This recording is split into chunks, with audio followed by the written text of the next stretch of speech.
simple example. Now suppose I want to find out the oxidation number of this nickel in this particular complex. Oxidation number I am saying, you can find its oxidation number is coming out to be 0 because it is X plus carbonyl is a neutral ligand, so it is 0. Overall charge is also 0, so oxidation number is 0.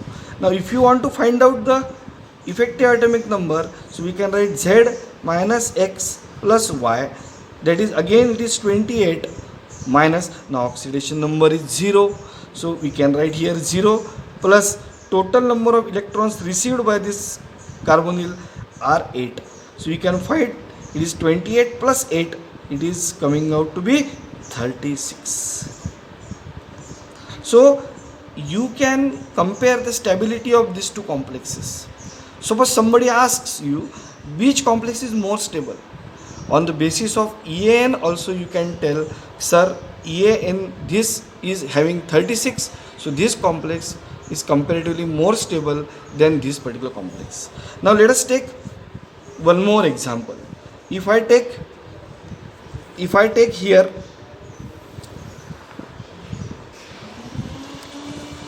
this complex CO2 CO8 and CO2 CO10, let us see what are the names of both these complexes. It is octacarbonyl dicobalt 0 and it is decacarbonyl dicobalt 0. If somebody asks us, or question is asked in examination, which of the complex is stable, so this particular thing you can find out on the basis of effective atomic number. Now here if you see carefully, you can see that there are two metal atoms. So first complex I take for explanation. I write here CO2 CO8 octacarbonyl dicobalt, which I can write like this: cobalt is bonded with cobalt. On this side it is having 4 carbonyls and on this side it is having 4 carbonyls. So we can have here these two kind of things where cobalt is bonded covalently with one another. Now if you want to find out EN, please concentrate on this particular part first. So for this we are having same formula again, Z minus X plus Y. Cobalt, its atomic number is 27, oxidation number in carbonyl is 0, and here there are 4 ligands, so 4 multiplied by 2 it is giving 8, so its effective atomic number is coming out as 35. Now when it is coming 35, you are supposed to consider, according to this rule, atomic number means 27 electrons, oxidation number means electrons lost, and Y means electrons gained. So students, actually we are counting the total number of electrons around cobalt. Now if you see this cobalt-cobalt bond, this is a covalent bond. So 1 electron is for this cobalt and 1 electron is for this cobalt. So this cobalt, for these ligands we counted all these electrons which are surrounding CO. Now one more electron we are supposed to consider because it is forming a bond.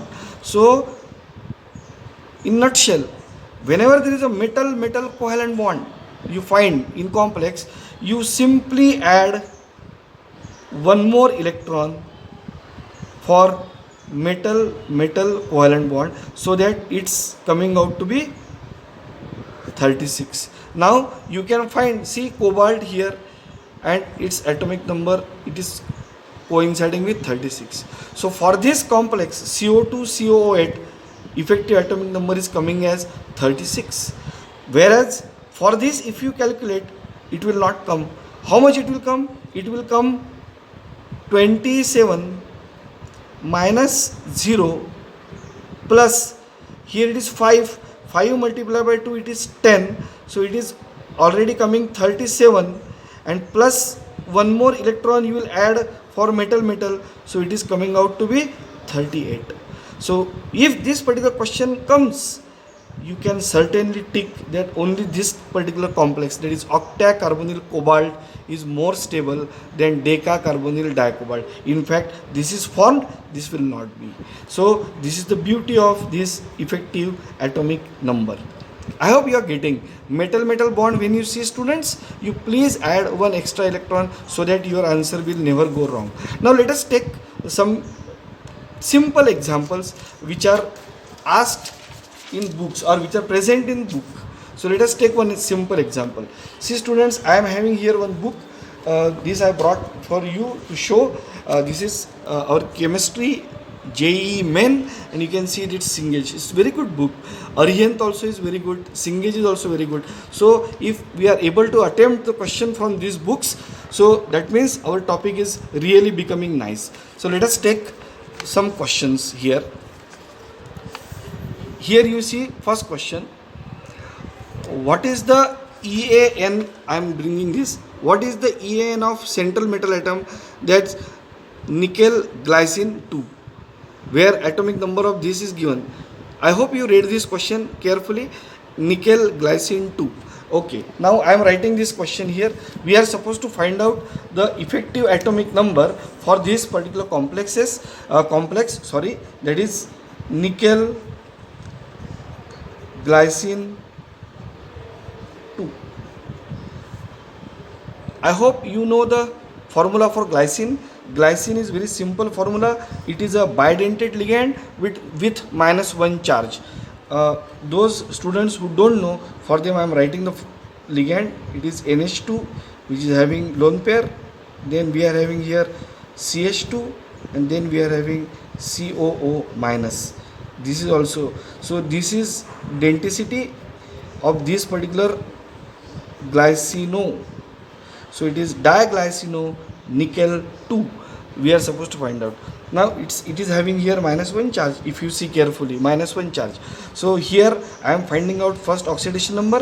So it is X -1 for one glycine. There are two glycines, which is -2. Overall charge here on the entity is 0, so I can write 0. So X is equal to what? +2. So oxidation state of nickel here again is +2, and you know effective atomic number, it is Z minus X plus Y. So it is 28 minus 2 plus, again here it is bidentate ligand. So one ligand is giving you 4 electrons. See, 1 2 3 4, and there are 2, so total number of electrons given are 8. So here it is coming again as 34. Students, we often get confused when we see ligands. We simply multiply it by 2, but please don't multiply only by 2. You are supposed to consider the denticity of the ligands first. Here one ligand is capable of giving 4 electrons rather than 2 electrons. Hence we are taking here total 8 electrons, because one glycine is giving 4 electrons. So this is the answer for this. Let me tell you this answer from the book, so that you also are assured, all of you will be assured, yes sir, our answer is correct. Now here see, there are option A, 34 is option B. So let us see the answer and check it out. You can find here that question number, it was 4, and for question number 4 our answer is B, which is 34. Okay, so